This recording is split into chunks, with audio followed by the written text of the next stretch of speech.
Síndrome febril, o mejor conocido como fiebre, es la primera clase que vamos a tener de la materia de infectología. En esta presentación nosotros vamos a analizar y comprender más que nada la fisiología termorreguladora. En este apartado nosotros vamos a poder identificar qué receptores son los que actúan, cuál es el centro termorregulador por excelencia de nuestro cuerpo y también para así poder conocer cuál es la fisiopatología. También vamos a ver cuáles son los rangos normales de la temperatura, dado que la temperatura es medida o tomada de diferentes regiones del cuerpo, en las cuales hay diferencias entre grados. Ahora bien, haremos un diagnóstico diferencial entre fiebre e hipotermia, ya que muchas veces confundimos o mezclamos ambos términos, los cuales son muy diferentes. En fisiopatología de la fiebre conoceremos cuáles son los factores que influyen para que nuestro cuerpo genere una fiebre, etiología de la enfermedad y semiología de esta. Iniciamos con la fisiología termorreguladora. La teoría de la fisiología termorreguladora señala que mantenemos un centro termorregulador. En este caso, este centro termorregulador sería el hipotálamo. Y este sería, podríamos decir, el director de la orquesta. El hipotálamo, en cuanto a función termorreguladora se refiere, va a estar dividido en dos regiones: la región anterior y la región posterior. La región anterior está encargada del descenso de la temperatura. Entonces, cuando nos encontramos en un ambiente frío, el hipotálamo anterior es el encargado. El hipotálamo posterior está encargado de aumentar nuestra temperatura corporal. ¿En qué condiciones los tendríamos? En condiciones de frío. Ahora bien, analicemos un poco de la anatomía del sistema nervioso central. Hipotálamo anterior, recordemos, descenso de la temperatura. Hipotálamo posterior, aumento de la temperatura. Ahora, sistema nervioso periférico va a mantener algo que se llama receptores. Va a tener estos receptores, que son, podemos encontrar diferentes tipos: quimiorreceptores, nociceptores, pero los que nos importan son ¿cuáles? Los termorreceptores. Los termorreceptores tienen rangos de umbrales, entre los cuales si ya tenemos una temperatura muy baja, esta temperatura pasará a ser traducida como dolor, y si tenemos una estimulación demasiado alta, es decir, una temperatura que sobrepasa los 44 grados Celsius, vamos a tener también una sensación de dolor. Estos termorreceptores son muy importantes. ¿Por qué? Porque son los que sensan la temperatura en el ambiente. ¿Ok? Ahora, si tenemos un ambiente frío, ¿qué sucedería? Se mandan señales al hipotálamo posterior, que es el encargado del aumento de la temperatura, ya que en el mismo ambiente tenemos una temperatura baja. Aumentando la temperatura, el hipotálamo envía señales hacia la periferia, señales efectoras, las cuales aumentarán el metabolismo, la musculatura esquelética. Iniciaremos con el movimiento y el temblor cuando hace frío. Las arteriolas de la piel van a tener una vasodilatación, ya que una vasoconstricción, dado que se necesita mantener el calor lo más que se pueda. Se suspenderán las glándulas o se suprimirán las glándulas sudoríparas y no habrá transpiración. Habrá factores hormonales los cuales intervengan en esta parte, que van a ser la glándula hipófisis, secretando la hormona liberadora de la hormona liberadora de la glándula tiroides, y vamos a tener la TSH, que va a ser la hormona tiroidea como tal. La T3 y T4, que ya sabemos cuáles son sus funciones, aumentarán la actividad metabólica, al igual que la adrenalina va a ser un ¿qué? Un vasoconstrictor. Esto es a través de respuestas tanto voluntarias como involuntarias. Ahora, ¿qué sucedería si la temperatura ambiente aumentara? Entonces el efecto sería adverso o antagónico. La musculatura esquelética no tendríamos movimiento ni temblor. Al contrario de haber una vasoconstricción, tendríamos una vasodilatación, dado que necesitamos que el calor sea transferido del cuerpo hacia el medio ambiente. Y esto gracias también a las glándulas sudoríparas y a la transpiración.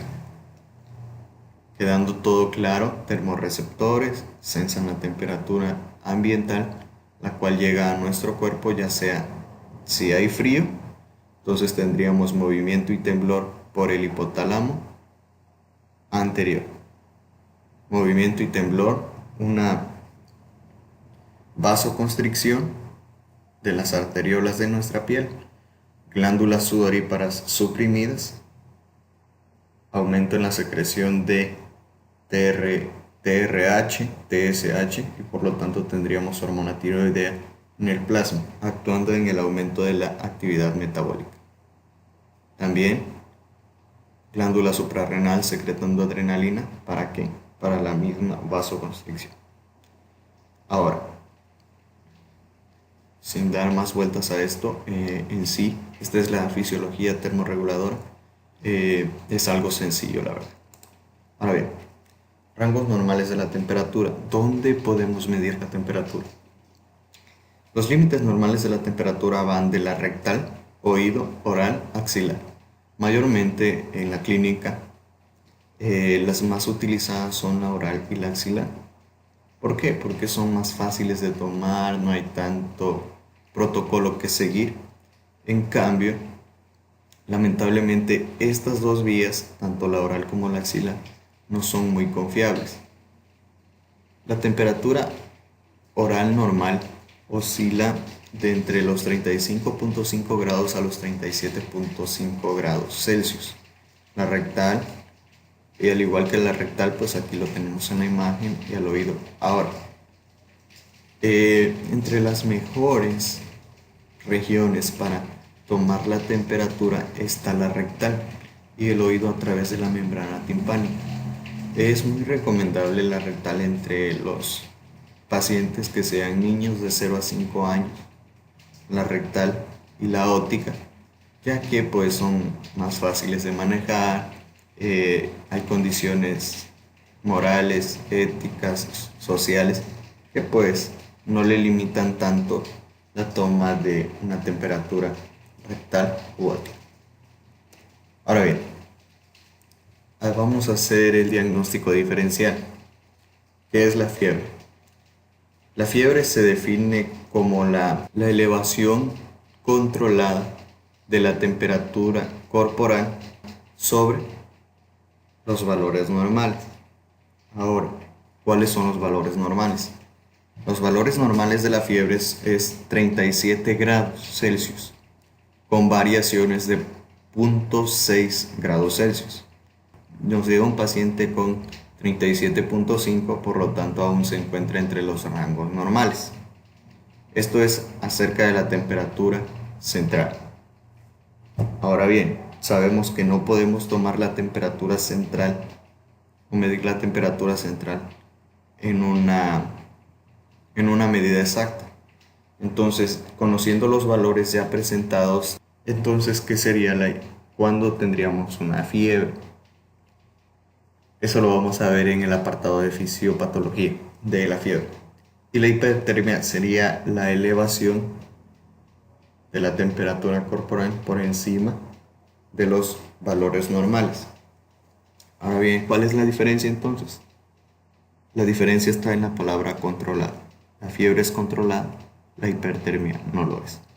Ahora bien, Vamos a la fisiopatología de la fiebre. En cuanto a fisiopatología se refiere, vamos a conocer la interacción entre sistema inmune y sistema nervioso. Vamos a tener los pirógenos endógenos, que en este caso pueden ser microorganismos, toxinas microbianas, reacciones inmunológicas, inflamación, traumatismos o neoplasias. Aquí entrarán ¿quiénes? Pirógenos exógenos, virus, bacterias, parásitos, hongos. Toda aquella cosa que pueda o aquel organismo que pueda causar daño, puede ser organismo o puede ser toxina de organismo. Una vez que el pirógeno exógeno, tiene contacto con el sistema inmune, este se activa y entrarían monocitos, macrófagos, neutrófilos, fibroblastos, linfocitos T y todos los que nosotros conocemos del sistema inmune. Una vez hecho esto, entrará en acción, podríamos decir, la inmunidad humoral, que en este caso serían los pirógenos endógenos, los cuales serían interleucinas 1 alfa, interleucinas 1 beta, interferón, interleucina 8, factor de necrosis tumoral, los cuales serán nuestros pirógenos endógenos. Estos pirógenos endógenos viajarán por todo el torrente sanguíneo y llegarán al sistema nervioso central. Pero el sistema nervioso central se encontrarán con una barrera, que es la barrera por excelencia de este sistema y es la barrera hematoencefálica. Y estas no pueden penetrar esta barrera hematoencefálica, por lo tanto, estimulan a las células endoteliales del vasculosum de la lámina terminalis. Una vez hecho esto, van a activar a una enzima que se llama ciclooxigenasa 2, la cual va a ser la precursora para producir prostaglandinas, y las prostaglandinas van a ser llamadas prostaglandinas E2. Las prostaglandinas E2 irán hacia las células gliales hipotalámicas, que serán los astrocitos, y van a producir el neurotransmisor llamado como AMP cíclico. Este AMP cíclico va a inhibir a las neuronas de la región preóptica o anterior, que es la encargada de ¿qué? Del descenso de la temperatura. Y van a excitar a las neuronas de la región posterior del hipotálamo, las cuales que aumentan la temperatura. La actividad muscular aumenta, como en cualquier cuestión homeostática o funcional de este centro termorregulador. Ahora, una vez hecho esto, aumentará la producción del calor y por lo tanto se conservará el calor de las formas que ya mencionamos. Habrá una vasoconstricción y disminución de la transpiración. Y ya nos llegarán todas aquellas conductas instintivas, como desabrigarse, actividad reducida y preferencia por los ambientes cálidos, y ya tenemos la fiebre como tal. Ahora, pirógenos exógenos, activación del sistema inmune, síntesis y liberación de citocinas. Pirógenas o pirógenos endógenos llegarán a las células endoteliales del órgano del vasculosum de la lámina terminalis. Se producirán prostaglandinas, llegarán a los astrocitos o a las células gliales hipotalámicas, AMP cíclico como neurotransmisor, inhibición del hipotálamo anterior, activación del hipotálamo posterior, por lo tanto, fiebre. Etiología. Las causas más frecuentes de la fiebre vamos a tener un cuadro infeccioso, puede ser bacteriano o puede ser viral, o inflamación. En la búsqueda de inflamación podremos buscar la proteína C reactiva, traumatismos, tumores o quizá en alguna neoplasia. En la semiología encontraremos malestar general, quebrantamiento, mialgias, artralgias, anorexia, cefalea, dolor ocular y escalofríos. En cuanto a la semiología, esto puede variar mucho. dado de que los escalofríos pueden estar acompañados en vez de una hipertensión a una hipotensión. Este sería el caso en cuanto a salmonela o a la fiebre tifoidea. El malestar general pues es uno de los signos, de los síntomas más frecuentes. Ahora bien, algo que siempre se pregunta son los tipos de fiebre. Y entre la clasificación de fiebre más conocida tenemos la continua, intermitente, recurrente y ondulante. Vamos a explicar de forma rápida estos apartados o esta categorización de la fiebre. La continua es aquella fiebre la cual dura más de un día y solamente tiene variaciones entre 1 grado. Ahora bien, la intermitente podríamos decir que también tiene variaciones solo de 1 grado, pero esta es: un día nuestro paciente tiene fiebre, al siguiente vuelve a la temperatura normal, terminando este día, al siguiente día nuevamente tiene fiebre y continúa así: un día de fiebre, un día sin fiebre, un día con fiebre, otro día sin fiebre. La recurrente